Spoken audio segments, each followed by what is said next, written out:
Doctor Juan Carlos Aguilera, muy buenos días.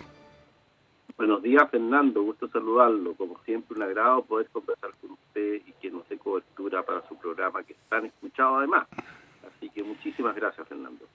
Bueno, pues muchísimas gracias, doctor Juan Carlos, y tenemos una preocupación que nos taladre el corazón. Primero, que Chile, el país que teníamos para mostrar en América Latina, el país desarrollado, el país con unos niveles de crecimiento sorprendentes y por supuesto de crecimiento social y de abandono de la pobreza. Chile, ese país, resolvió irse por los abismos y por los abismos de la historia. Hay gente recordando con saudade, con tristeza, con melancolía los tiempos de Allende. ¡Qué maravilla de tiempos! Por Dios, ¿no les habrán contado que eran tiempos de miseria moral y de miseria física? Pero Chile, ese país, resolvió lo más insensato de todo, y es que el corazón de sus problemas está en una constitución que me pregunto para qué ha estorbado el desarrollo de Chile y en qué quieren los chilenos mejorar su situación escribiendo cosas en un papel que se llama la constitución política. ¿Qué nos cuenta usted, Juan Carlos? Bueno, Fernando, efectivamente hay que situar las cosas en los hechos concretos.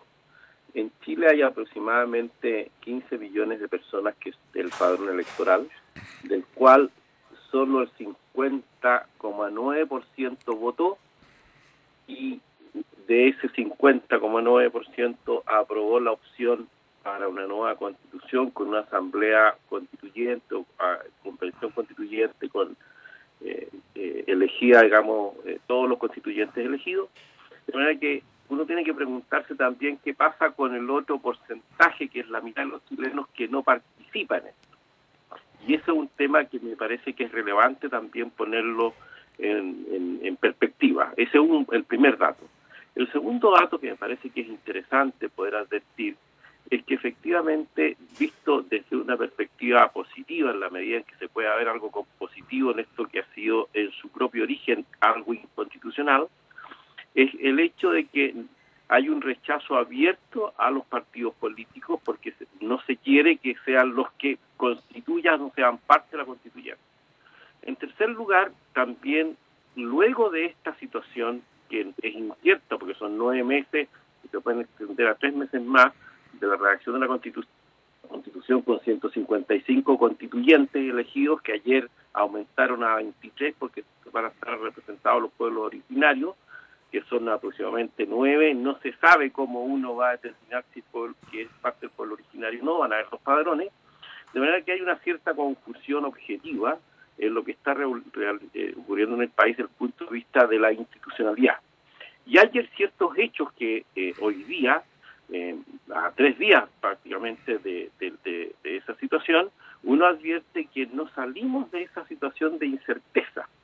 El día de ayer, por ejemplo, en la Cámara de Diputados se aprobó con el rechazo del Partido Comunista, como es bastante obvio, y del Frente Amplio y algunos diputados de todas las corrientes políticas, de un proyecto de ley que indica que los partidos políticos deben rechazar en su declaración de principio la vía violenta o el medio violento a alcanzar el poder. Lo cual indica claramente, aunque se aprobó en principio ese proyecto, hay el Partido Comunista, el Frente Amplio, que es el hermano o el primo del Podemos, y miembros de partidos políticos teóricamente democráticos que rechazan ese proyecto. Eso le da también un contexto a lo que se está viviendo.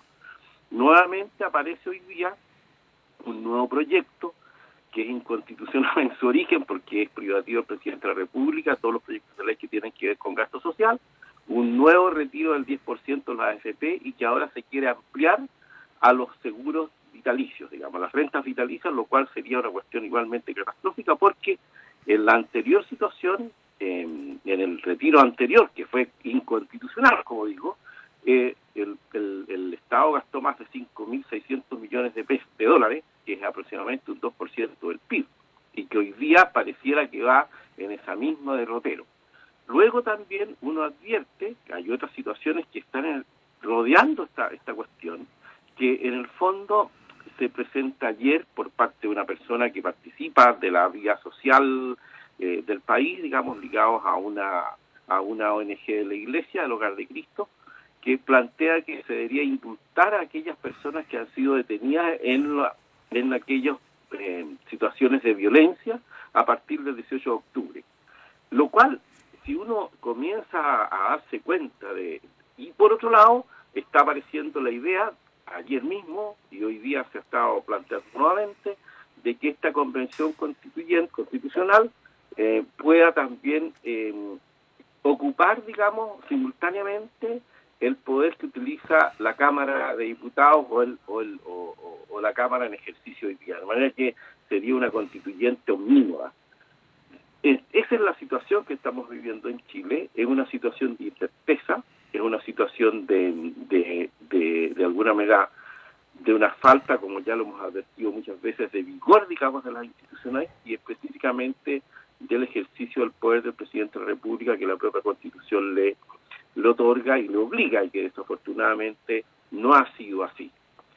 Esa es la situación que estamos viviendo hoy día en nuestro país, una situación compleja, verdaderamente compleja, pero que sin embargo también existe la posibilidad cierta de que esto no nos vayamos al barranco, digamos, definitivo, porque es probable, ¿no es cierto?, que en definitiva esta nueva redacción de la Constitución pueda no ser aprobada en un plebiscito de salida, que es el que obligatorio para todos los chilenos, que se estaría dando en 9 meses más a partir de abril, o mayo, que se constituye el próximo año.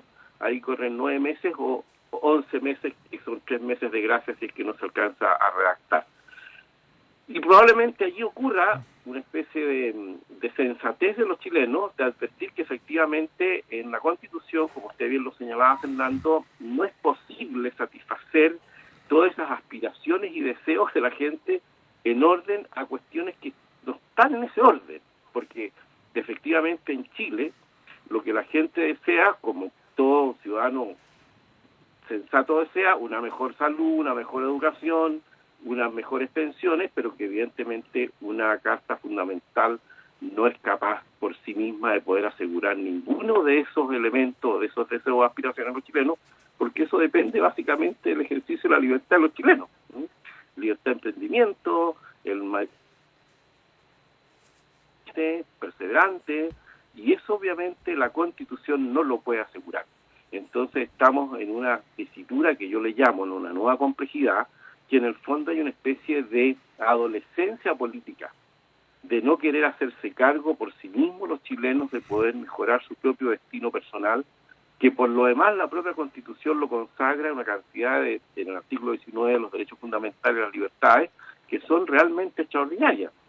Y obviamente eso no va a mejorar la situación económica del país, que ya llevamos sobre los 2 dígitos, digamos, de desempleo, y que obviamente desde los últimos 5 años, porque esto es una comparación interesante, desde los últimos 5 años nosotros hemos mejorado en términos de ingresos el 5% y entre el año 2010 y 2015, es decir, el primer quinquenio de la década, y ahora ha ido disminuyendo. Entonces, eso ha sido producto evidentemente de una cierta incerteza y la forma en que los políticos de una manera irresponsable han estado gobernando.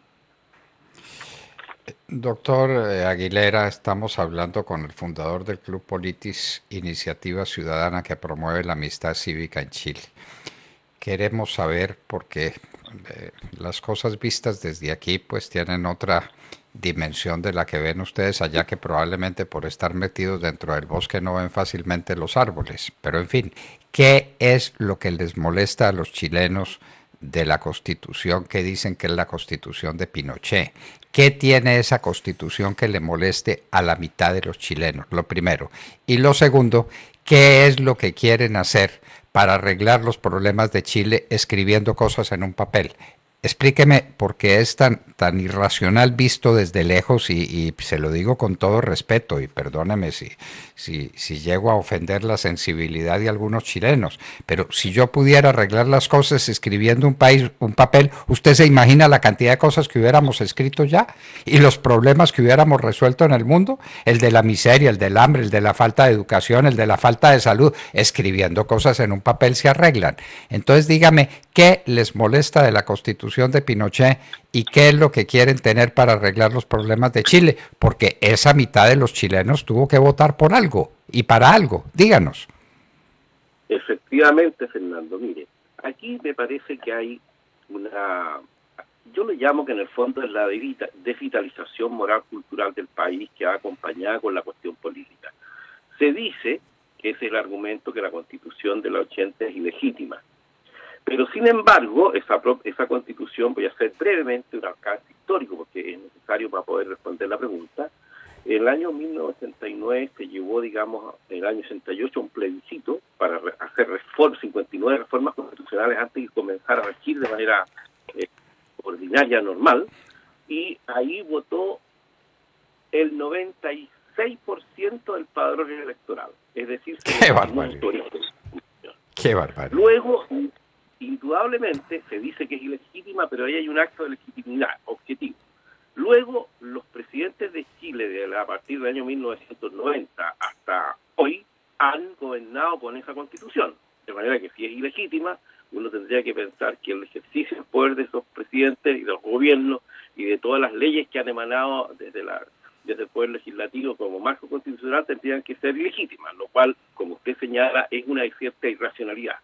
En segundo lugar, en el año 2005, Ricardo Lagos, que fue presidente de Chile, que es un socialista, estampó su firma en la Constitución, es decir, tenemos una nueva Constitución en que Ricardo Lagos, un socialista, firma la Constitución, ya estampa su firma y la de su gabinete. De manera que uno cuando si yo intentara responder razonablemente su pregunta, no tengo argumentos para poder sostener algún tipo de argumento razonable, porque la Constitución del 80, lo que queda de su articulado y su arquitectura fundamental son cuestiones claves, pero han sido modificadas más de 277 veces y que ya lleva hoy día las firmas de otra persona que es presidente de la República, que es Ricardo Lagos, que es de filiación socialista. De manera que no podría responderle esa pregunta, la primera pregunta, razonablemente, porque ya la legitimidad de la Constitución está a la vista. En segundo lugar, ¿qué es lo que quieren los chilenos? Bueno, a mí me parece que aquí, Fernando, hay tres cuestiones, si usted me permite, que hay que precisar, y que no tienen que ver efectivamente solo con la contingencia. Como usted señala bien, en la Constitución es imposible que uno puede escribir en la Constitución lo que quiera, lo otro, que la realidad pueda ocurrir, digamos, a partir de lo que uno deseos y sueños que ponga allí, sabemos que no es posible. De hecho, el mismo Andrés Bello, en un texto que se llamó Las Constituciones, que escribió en el año 1848, señala este punto, digamos, las constituciones pueden no tener ningún valor y que son como una hoja que se lleva el río y que al final terminan siendo, digamos, tragadas por la corriente. Ese es un hecho objetivo y real. Entonces, a mí me parece que hay tres cuestiones, Fernando, que uno podría poner en perspectiva de lo que ha pasado y lo que puede pasar. La primera es que efectivamente los chilenos no han valorado en general el valor de la libertad, el valor de la justicia social, el valor del emprendimiento, el valor del principio de subsidiariedad, que es la encarnación de la libertad, el principio de solidaridad, que es la encarnación de la justicia, y por lo tanto, y el respeto a la dignidad de la persona, que son la arquitectura de la Constitución Política del 80, y que se encarna en la vida cívica del ciudadano, y eso no se ha valorado suficientemente, y hay que reconocer, Fernando, que nosotros no hemos hecho el esfuerzo de poder hacer tampoco una difusión y una propagación de esas ideas que son las bases de una sociedad libre. En segundo lugar, ha habido una especie de privatización de la vida cívica del país. La gente se ha volcado sobre sí misma, con un cierto individualismo que está presente y que era en los países de Occidente, en que hemos tenido un mejor estándar de vida, una mejor situación económica, que en Chile son siderales respecto de hace 30, 40 años atrás. Es que es impresionante los índices, que no voy a aburrir a los auditores con eso. Y luego tenemos dos elementos que a mí me parece que son propios de la desvitalización de la política. El primer elemento, que es propio de una política que pretende, ¿no es cierto?, en primer lugar, abusar y utilizar a la gente más pobre. Es un abuso de parte de los políticos, que son los demagogos, que es la antesala de la tiranía, que de alguna manera utilizan a la gente que tiene más necesidad en el país. prometiéndole, como ya sabemos demagógicamente, el cielo en la tierra. En segundo lugar, me parece a mí que hay una tendencia, como lo ha existido en Chile, hoy el crecimiento, digamos, del Estado ha sido impresionante en los últimos 20 años, más del 40% de crecimiento del Estado de personas que no hacen un aporte objetivo real, porque ni la educación ni la salud que provee el Estado han mejorado. Y sin embargo, el presupuesto prácticamente se ha triplicado. No se sabe dónde está ese dinero. Sabemos nosotros que básicamente está en operadores políticos y en favores y preventas de esa naturaleza. Entonces uno cuando advierte eso, lo que se pretende, el segundo elemento, y me parece, Fernando, que es interesante recalcar, es en el fondo la idea de esa inmediatez asistencialista. Y esa inmediatez asistencialista, que en el fondo es prometer, ¿no es cierto?, lo que no se puede realizar, le lleva a la gente a llenarse, digamos, de esperanza sobre una realidad que es utópica. Y finalmente, me parece también que es muy importante poder poner en perspectiva que hay dos aspectos que son claves que de alguna manera amenazan la democracia, digamos, y que es una conducta casi hoy día natural de los políticos. El primer elemento de esta cuestión, teniendo en cuenta dos principios que son claves en la democracia, el principio de representatividad, que en este caso no se da en un sentido estricto, porque para cambiar una constitución el 50% de las personas votó, y de eso, de ese 50% de las personas que legítimamente tenían derecho a voto, muchos no pudieron hacerlo porque estaban enfermos. Entonces, no voy a entrar en esa discusión que es bastante evidente y obvia, que en el fondo hay una conculcación al derecho legítimo de la persona a expresarse desde el punto de vista del derecho cívico al voto, porque hay gente que no pudo hacerlo porque tenía miedo y otros porque estaban enfermos. Eso es un dato también fundamental. Entonces, digo, esas amenazas de la democracia, la primera, me parece a mí, Fernando, está en orden justamente al hecho de que se pretende, ¿no es cierto?, que de alguna manera, con esa inmediatez, digamos, de asistencialista, se pretende que todo sea perfecto, que haya una justicia perfecta, que haya una salud perfecta, que haya una economía perfecta, cuando no se tiene en cuenta que el ser humano puede mejorar, puede perfeccionar, pero es imperfecto. Y eso trae aparejado, Fernando, lo que nosotros hoy día estamos viendo en Chile, unos ciertos brotes de utopía.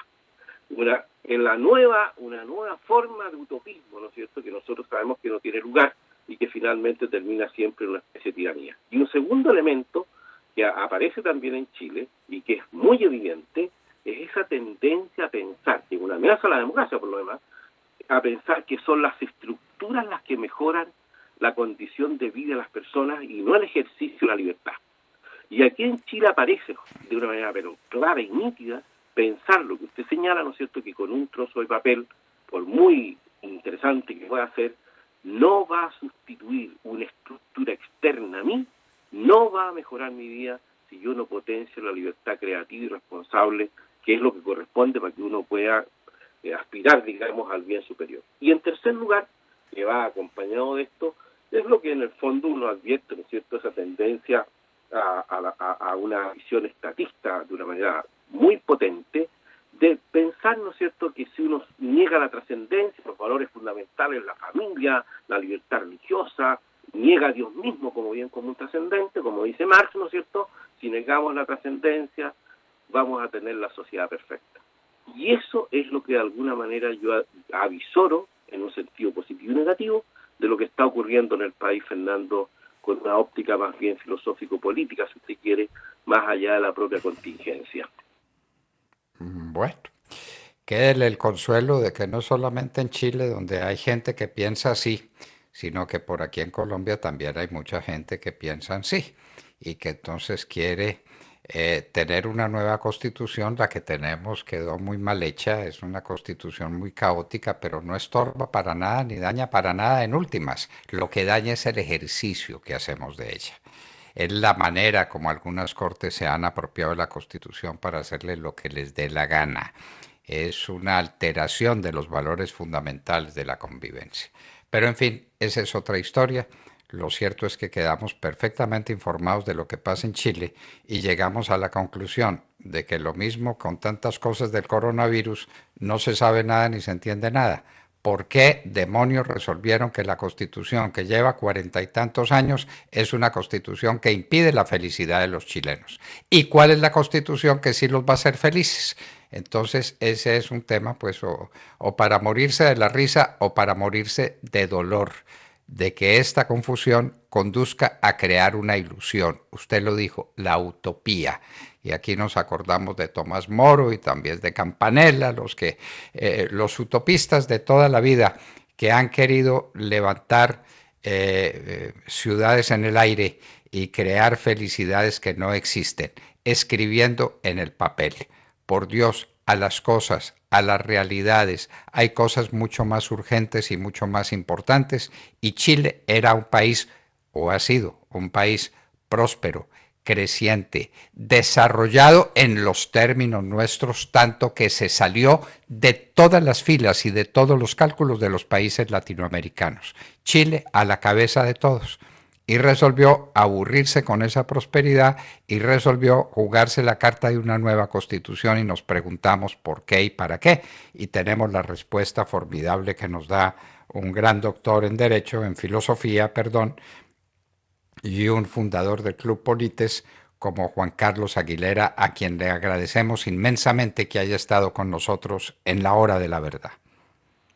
Muchas gracias, Fernando. Muy amable y siempre dispuesto a poder aportar y dar una visión también que vaya más allá de la contingencia política y que en el fondo siempre está fundada en los valores fundamentales de la persona, que usted en eso coincidimos plenamente, ¿no? El valor de la libertad, de la dignidad, del progreso, la justicia y el bien común, porque en el fondo es lo que está hoy día en juego. Que en definitiva, yo recuerdo, y termino, Fernando, perdóneme, creo que la respuesta que se le da a estas visiones utópicas que están nuevamente presentes en Chile, ¿no es cierto?, desafortunadamente, yo les respondería como respondió Alexander Solzhenitsyn cuando recibió el premio Templeton en el año 1984, refiriéndose efectivamente a la masacre marxista, ¿no es cierto?, comunista en los gulags soviéticos, en libertad de expresión y los cientos y los miles y 100 millones de personas que murieron bajo la égida de la ideología del mal. Y Alexander Solzhenitsyn hace una reflexión que a mí me parece que es definitiva. Él dice, se pregunta por qué ocurre ese horror, por qué tanto asesinato, por qué tanta muerte, por qué tanta opresión, por qué tanto odio a la persona. Y la respuesta de él, a mí me parece, en cierto modo definitiva, y dice, porque nos hemos olvidado de Dios. Pienso que eso, Fernando, es en definitiva lo que nos está ocurriendo en Chile. Sí, señor, así es. Muchísimas gracias, Juan Carlos Aguilera. Abrazo muy estrecho y felicidades para Chile.